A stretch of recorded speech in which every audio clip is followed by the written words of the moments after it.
Hello dear friend, স্বাগতম জানাচ্ছি নতুন একটি ভিডিওতে। আমরা এই ভিডিওর সাহায্যে খুবই চমৎকার একটি বিষয় শিখব, সেটি হচ্ছে কিভাবে আমরা টিটিএস অর্থাৎ টিতে বোঝানো হয় টেক্সট, টিতে বোঝানো হয় টু এবং এসে বোঝানো হয় হচ্ছে স্পিক, অর্থাৎ টেক্সট টু স্পিক আমরা কিভাবে তৈরি করতে পারি প্রোগ্রামিংয়ের সাহায্যে। আমরা এক্ষেত্রে কোনো ভয়েস রিকগনাইজেশন মডুল ইউজ করব না বা কোনো এক্সটার্নাল মডুল না, তবে আমরা আউটপুটের জন্য একটি অডিও এমপ্লিফায়ারের দরকার হবে। সেক্ষেত্রে আপনারা যে কোনো অডিও এমপ্লিফায়ার সার্কিট ব্যবহার করতে পারেন। তবে আমি এই যে সার্কিট কমপ্লিট করে এখন দেখাবো আপনাদেরকে, এবং এই যে সার্কিটটা আছে অডিও এমপ্লিফায়ারের জন্য যে সার্কিটটা আমি ইউজ করছি, এটার সার্কিট ডায়াগ্রাম এবং এক্সপ্লেন আমি কিছুক্ষণের মধ্যে আপনাদের সাথে শেয়ার করব, খুঁটিনাটি সব কিছু সহ। এবং আমাদের এই ক্ষেত্রে যেই বিষয়গুলো দরকার হবে সেই বিষয়গুলো আমরা জানতে পারবো এই সার্কিট এক্সপ্লেন থেকে। এবং মূলত আমাদের কাজ হচ্ছে যে আমরা এই আরডিনো উনোর মাধ্যমে কিভাবে আমরা একটা স্পিক তৈরি করতে পারি। তবে এটার কিছু নোটেশন রয়েছে, সেটা একটু বলে দিচ্ছি। আপনি চাইলেই আপনার কাস্টমাইজ যে কোনো টেক্সট এক্ষেত্রে অ্যাড করতে পারবেন না, কেননা এর লাইব্রেরিতে কিছু সীমাবদ্ধ কয়েকটা ওয়ার্ড আছে এবং সেই ওয়ার্ডগুলো আপনি চাইলে ইউজ করতে পারবেন, এবং মানে এর বাইরে ইউজ করতে পারছেন। আপনি মন চাইলো যে আপনি আপনার নাম ইউজ করবেন বা কোনো একটা কাস্টমাইজ টেক্সট সেটাকে আপনি স্পিকে কনভার্ট করবেন, সেটা পারছেন না।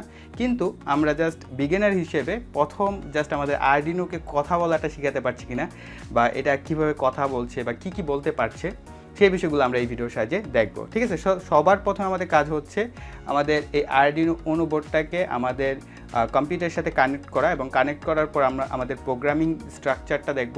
এবং প্রোগ্রামিং স্ট্রাকচারের আগে দেখব হচ্ছে আমরা সার্কিট এক্সপ্লেনের পর প্রোগ্রামিং স্ট্রাকচার, অ্যান্ড দেন আমরা আউটপুট সিমুলেশন করে দেখব আমাদের অ্যাকচুয়ালি আরডিনো উনো বোর্ডটা কথা বলতে পারে কিনা। সো ভিডিওটি শুরু করা যাক। ওকে, সো অলরেডি আমার আরডিনো উনো বোর্ডের সাথে কেবল কানেকশন অবস্থায় আছে। আমি জাস্ট এটাকে আমাদের কম্পিউটারে প্লাগিং করব। ওকে, সো আমাদের আরডিনো উনো বোর্ড কম্পিউটার প্লাগিং হয়ে গেছে। এখন জাস্ট আমরা চলে যাব সার্কিট এক্সপ্লেনে। ওকে ফ্রেন্ডস, সো আপনারা এখানে দেখতে পাচ্ছেন যে আমার হাতে ড্রয়িং করা একটি চিত্র। ঠিক আছে, এটার কারণ হচ্ছে যে এই যে আমরা যে আইসিটা অ্যাম্প্লিফিকেশনের জন্য ইউজ করছি স্পিকারের জন্য, LM386N, এই আইসিটার মূলত ওপেন মোডটা আপনি ইন্টারনেটে পাবেন ম্যাক্সিমাম ক্ষেত্রে, আইসি মোডটা একটু কমই পাওয়া যায়। যার কারণে আমি সময় বাঁচাতে এবং আপনাদের ক্লিয়ারলি বোঝানোর জন্য আমি নিজের হাতে ড্র করে নিয়েছি। অ্যাকচুয়ালি আমি যে সার্কিটটা তৈরি করেছি তার হুবহু এখানে ড্র করে নিয়েছি।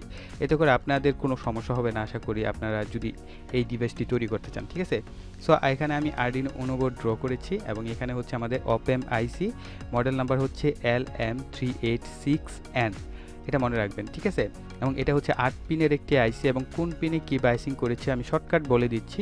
যেমন এখানটা দেখতে পাচ্ছেন 1 এবং 8 নাম্বার পিনে আমরা একটি ইলেকট্রোলাইট ক্যাপাসিটর 100 মাইক্রোফ্যারাড 35 ভোল্ট।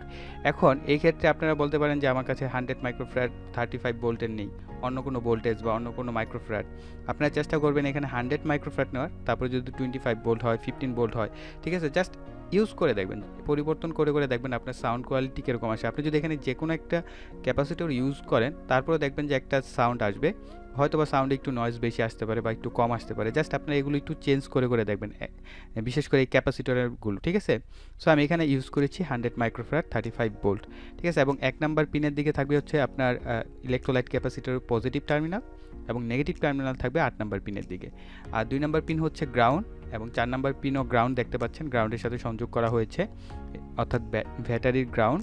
ঠিক আছে, আর হচ্ছে 3 নাম্বার পিন আমরা একটি ভেরিয়েবল রেজিস্টর ইউজ করেছি। আপনারা যে কোনো ধরনের ভেরিয়েবল রেজিস্টর ইউজ করতে পারেন, তবে সেটার মান হতে হবে অবশ্যই কি 100 কিলো ওহম। ঠিক আছে, 100 কিলো ওহমের ভিতরে হলে বেটার।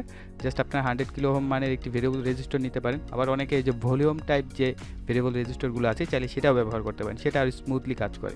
ঠিক আছে, আর যদি আপনার কাছে আমার মতো ছোট ভেরিয়েবল রেজিস্টরগুলো থাকে, তাহলে সেটার দেখবেন একটি মাথা একটু সামনের দিকে আগানো থাকে। ঠিক আছে, সো ওইটা হচ্ছে আমাদের তীর চিহ্ন মাথা আমরা মনে করি। ঠিক আছে, অর্থাৎ দুইটা পা দেখবেন, দুইটা লেগ থাকবে পিছনের দিকে, আরেকটা লেগ সামনের দিকে থাকে। ওই সামনের দিকে লেগটা যাবে 3 নাম্বার পিনে আমাদের ওপেম আইসির। ঠিক আছে, এবং এর যে আরেকটা পা থাকে লেগ, ওই লেগের আরেকটা পা চলে যাবে আমাদের আরডিনো বোর্ডের -3-তে, এবং ওই ভেরিয়েবল রেজিস্টার বাকি রইল কি আরেকটা টার্মিনাল বা আরেকটা লেগ, সেই লেগটা চলে যাবে গ্রাউন্ড টার্মিনালের সাথে কানেক্ট হয়ে যাবে। ঠিক আছে, এখন আপনারা যদি চান আপনার স্মার্টফোন বা মোবাইলের সাহায্যে এই গান এটা প্লে করে গান শুনবেন, তাহলে জাস্ট আপনারা কী করবেন, এই ভেরিয়েবল রেজিস্টার দুইটা টার্মিনাল থেকে একটি 3.5 mm অডিও জ্যাক সংযোগ করে নেবেন। বাস, তাহলে আপনি এটা দিয়ে খুব সুন্দর স্মুথলি গানও শুনতে পারবেন। ঠিক আছে, সো এই গেল। এবং 4 নাম্বার এবং 2 নাম্বার পিন গ্রাউন্ড। সো আমি 2 নাম্বার পিনকে সরাসরি এখানে কানেক্ট করে নিই, তাহলে তার একদম হিবিজিবি অবস্থা হবে, তাই আমি এখান থেকে গ্রাউন্ডটা দেখিয়ে দিয়েছি। জাস্ট এই 2 নাম্বারটাও কি 4 নাম্বারের সাথে শর্ট করে দেবেন এবং 4 নাম্বারকে কী করবেন, গ্রাউন্ডের সাথে শর্ট করে দেবেন। ঠিক আছে, তারপরে হচ্ছে আমাদের এখানে 7 নাম্বার পিনে কোনো কিছু সংযোগ করার প্রয়োজন নেই এবং 6 নাম্বার পিনে হচ্ছে আমাদের ব্যাটারির সাপ্লাই দেবেন। এখন এখানে দেখতে পাচ্ছেন প্লাস ভি, অর্থাৎ 5 ভোল্ট টু 15 ভোল্ট, অর্থাৎ এই আইসিটি 15 ভোল্ট পর্যন্ত ম্যাক্সিমাম নিতে পারে। তবে আমি রিকমেন্ড করব আপনারা এই ক্ষেত্রে অলমোস্ট 9 ভোল্ট আর 12 ভোল্ট, ঠিক আছে, 9 ভোল্ট আর 12 ভোল্ট সাপ্লাই দেবেন, তাহলে দেখবেন মোটামুটি ভালো একটা সাউন্ড পাবেন। আমি 6 ভোল্টের ব্যাটারি ইউজ করছি এই ক্ষেত্রে, সো এখানে একটু নয়েজ বেশি আসবে। 9 ভোল্ট হলে ভালো একটা সাউন্ড কোয়ালিটি পাওয়া যায়। ঠিক আছে, ভোল্টেজের উপর অনেকটা ডিপেন্ড করে আমাদের এই স্পিকারের যে সাউন্ড কোয়ালিটি কীরকম হবে, এবং এই ক্যাপাসিটরগুলোর উপরও ম্যাক্সিমাম ডিপেন্ড করে যে আমাদের সাউন্ড কোয়ালিটি কীরকম হবে। সো আমরা কিন্তু আজকে স্পিকার তৈরি করাটাও শিখতে পারছি, ঠিক আছে, এই সার্কিটের মাধ্যমে।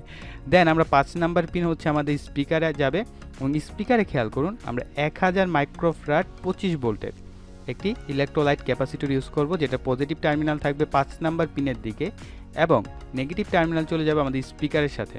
স্পিকারে কোনো পজিটিভ নেগেটিভ নেই, যে কোনো এক প্রান্ত লাগালেই হলো। জাস্ট আপনি যে কোনো একটি প্রান্তের সাথে কি ক্যাপাসিটরের যে নেগেটিভ টার্মিনাল আছে সেটাকে লাগিয়ে দেবেন, এবং অপোজিট যে স্পিকারের আরেকটি ওয়্যার থাকে তারটাকে কী করবেন, গ্রাউন্ডের সাথে সংযোগ করে দেবেন।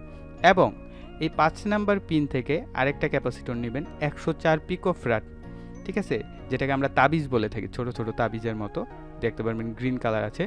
সো ওই 104 পিকোফ্যারাড মানে একটি ক্যাপাসিটর, এটা কোনো পজিটিভ নেগেটিভ টার্মিনাল নেই, একভাবে লাগিয়ে দিলে হলো। জাস্ট একটা পা আসবে হচ্ছে আমাদের 5 নাম্বার পিনে, আরেকটা পা কি 330 ওহম রেজিস্টরের সাথে কানেক্ট করে, এবং 330 ওহম মানে রেজিস্টরের অপর টার্মিনাল চলে যাবে গ্রাউন্ডের সাথে। বাস এতটুকুই, খুব সিম্পল, কিন্তু যদি বুঝতে পারেন আপনি এটা স্ক্রিনশট তুলে নিয়ে দেন আপনি ব্রেড বোর্ডে ডিজাইন করতে পারেন বা ভ্যারো বোর্ডে সার্কিট সিমুলেশন করে নিতে পারেন আমার মতো। ঠিক আছে, জাস্ট একবার ব্রেড বোর্ডে টেস্ট করে দেখবেন আপনি কোনটা ইউজ করলে কোন ক্যাপাসিটরে ভালো সাউন্ড পাচ্ছেন, কারণ আপনার স্পিকারটা ডিপেন্ড করবে। এবং আমি স্পিকার ইউজ করছি 4 ওহম 4 ওয়াট, ঠিক আছে, আপনি চাইলে একটু বেশি নিতে পারেন, 5 ওয়াট বা 8 ওয়াট নিতে পারেন। এর থেকে বেশি ওয়াটের নিলে কিন্তু আপনার স্পিকারের সাউন্ড কোয়ালিটি ভালো পাবেন না। ঠিক আছে, ওহমটা একটু বেশি নিতে পারেন, যেমন 5 ওহম বা 10 ওহম নিতে পারেন, আর এখানে 5 ওয়াট নিতে পারেন। সো এই ওয়াটটা একটু কম নেবেন, ওহমটা একটু বেশি নেবেন, তাহলে একটু ভালো সাউন্ড কোয়ালিটি পাবেন। ঠিক আছে, সো এই হচ্ছে আমাদের টোটাল সার্কিট এক্সপ্লেনেশন চলে গেল। ওকে, সো এখন আমি আরডিনো আইডি সফটওয়্যারটাকে ওপেন করে নিব। সো আমি আরডিনো আইডি যে সফটওয়্যারটা আছে এটা একটু মোটামুটি লেটেস্ট ভার্সন। সো আপনার চেষ্টা করবেন, এটা হচ্ছে 1.8.9, আপনার চেষ্টা করবেন যতটা লেটেস্ট পারেন লেটেস্ট সফটওয়্যারটা ব্যবহার করার, কেননা অনেক ক্ষেত্রে দেখেছে পুরাতন সফটওয়্যার হলে সেখানে অনেক লাইব্রেরি ফাংশন নেয় না এবং অনেক প্রোগ্রাম রান করতে চায় না। সো সবসময় একটু আপডেট থাকার চেষ্টা করবেন। ঠিক আছে, সো আমরা এখান থেকে হচ্ছে চলে যাব স্কেচ থেকে হচ্ছে ইনক্লুড লাইব্রেরি থেকে ম্যানেজ লাইব্রেরিতে চলে যাব।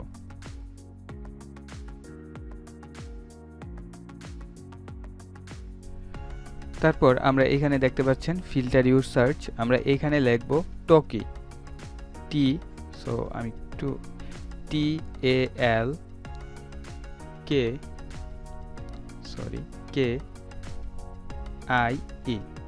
এটা লিখব। ঠিক আছে, টকি লেখার পরে আপনারা এখানে দেখতে পাবেন টকি বাই পিটার নাইট।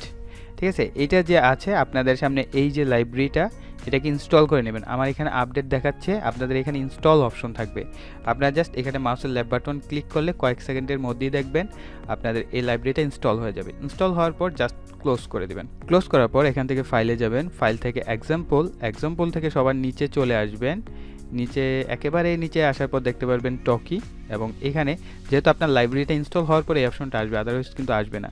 এখান থেকে আপনি যে কোনো একটি প্রোগ্রাম সিলেক্ট করে নিতে পারেন। সাপোজ আমরা ভোল্টমিটারসে এটা নিলাম, ঠিক আছে, জাস্ট এখানে সিলেক্ট করে নিলাম। সো দেখতে পাচ্ছেন এখানে আমাদের একটি প্রোগ্রাম চলে এসেছে। সো আমরা জাস্ট কোনো প্রোগ্রাম লিখলাম না, আমরা জাস্ট এই প্রোগ্রামগুলি আমাদের ইউজ করতে হবে, কারণ হচ্ছে এখানে বাই ডিফল্ট এটার যে প্রোগ্রামার সে ডিজাইন করে নিয়েছে। সো এখানে দেখতে পাচ্ছেন টকি.h এবং সব কিছু এখানে চলে এসেছে এবং কিছু লেখা রয়েছে। আমি আর জাস্ট পড়ে সময় নষ্ট করলাম না, আপনারা ইনস্টল করে এই লাইনগুলো একটা একটু দেখে নেবেন, এবং সাইডে রেফারেন্স লাইন দেওয়া আছে, সেগুলো দেখে আপনি বুঝতে পারবেন যে কোথায় কি করতে হবে। ঠিক আছে, আমি জাস্ট এখন এটা আপলোড করে আমরা আউটপুটটা শুনছি। অ্যাকচুয়ালি এটা দিয়ে হচ্ছে আপনি ভোল্ট মিটার রিডিং নিতে পারবেন। আপনার ভোল্ট মিটারে যেমন এখানে বিশেষ কিছু পিন আছে, কোন পিনে কী কানেকশন করতে হবে, যেমন অ্যানালগ 0। আপনি যদি ওই অনুযায়ী এটা দিয়ে ভোল্ট মিটার তৈরি করেন, আপনার এক একটা পার্ট সেই স্পিক করে তার ভয়েসের মাধ্যমে বলে দেবে। সো দেখা যাক ভয়েসটা কীরকম আসে। আমি জাস্ট এখন প্রোগ্রামটাকে আপলোড করার জন্য একটু বোর্ড ম্যানেজার, ওকে ঠিক আছে, কম্পোর্ট ঠিক আছে। এখন আমি জাস্ট এখান থেকে আপলোড। সো প্রথমে আমাদের প্রোগ্রামটা কম্পাইল হবে এবং কম্পাইল হওয়ার পর প্রোগ্রামটা আমাদের আরডিনো উনো বোর্ডে আপলোড হয়ে যাবে। ওকে, সো আমাদের বোর্ড এখন প্রোগ্রামটা আপলোডিং হচ্ছে, ডান আপলোডিং, আমাদের প্রোগ্রাম আপলোড হয়ে গেছে। এখন জাস্ট আমি আমার আরডিনো উনো বোর্ডটিকে আমার কম্পিউটারের থেকে একটু ডিসকানেক্ট করে নিব এবং পরবর্তীতে আবার পাওয়ার দিতে হবে। জাস্ট আমি এখন ডিসকানেক্ট করে নিচ্ছি এবং আমরা চিত্রে যেভাবে দেখেছিলাম সেই অনুযায়ী আমার হাতে যে বোর্ডটা, সার্কিট বোর্ডটি দেখতে পাচ্ছেন, এটি ডিজাইন করা হয়েছে এবং একটি স্পিকার নিয়েছি, আমি দেখতে পাচ্ছেন এখানে স্পিকার আছে এবং আমি অডিও ইনপুট করার জন্য 2টি ওয়্যার রেখেছি। এখানে আপনারা চাইলে 3.5 mm অ্যাড করে আপনারা মোবাইলের সাথেও এটাকে চালাতে পারবেন, মোবাইলের সাথে গান টান চাইলে শুনতে পারবেন। ঠিক আছে, আমি জাস্ট এখান থেকে একটি টার্মিনাল গ্রাউন্ডের সাথে সংযোগ করব এবং একটিকে আমরা -3 পিনের সাথে কানেক্ট করছি।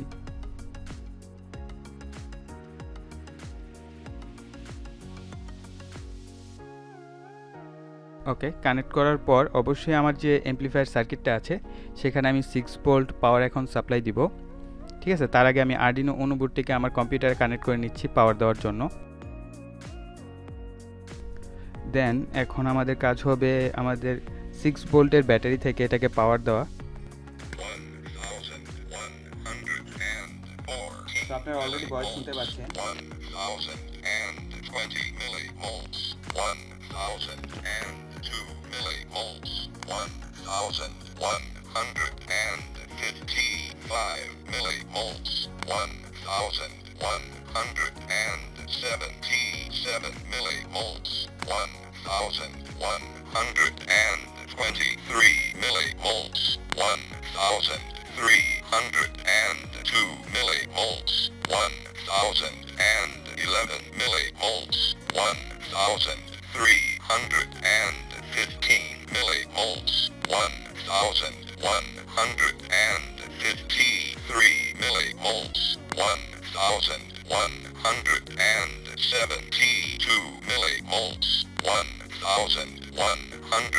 অলরাইট গাইস, আমাদের এই ভিডিও এই পর্যন্তই। আশা করি ভিডিওটি আপনাদের ভালো লেগেছে। ভালো লাগলে অবশ্যই ভিডিওতে একটি লাইক দিবেন। কমেন্টে যদি আপনার কোনো প্রশ্ন থেকে থাকে তাহলে লিখে ফেলুন এখনই, আমি আপনাকে রিপ্লাই দিয়ে দিব। এবং ভিডিওটি শেয়ার করুন আপনার ফ্রেন্ড সার্কেলের সাথে, যাতে তারাও এই ধরনের ভিডিও থেকে কাজ শিখতে পারে। আর যারা এখন অবধি এই চ্যানেলটি সাবস্ক্রাইব করেনি, অবশ্যই চ্যানেলটিকে সাবস্ক্রাইব করবেন এবং পাশে থাকা বেল আইকনটি মাস্ট অ্যাক্টিভ করে রাখবেন পরবর্তী ভিডিওর নোটিফিকেশন পাওয়ার জন্য। সো এই বলে এখানে বিদায় নিব। সকলে ভালো থাকবেন, সুস্থ থাকবেন, টাটা।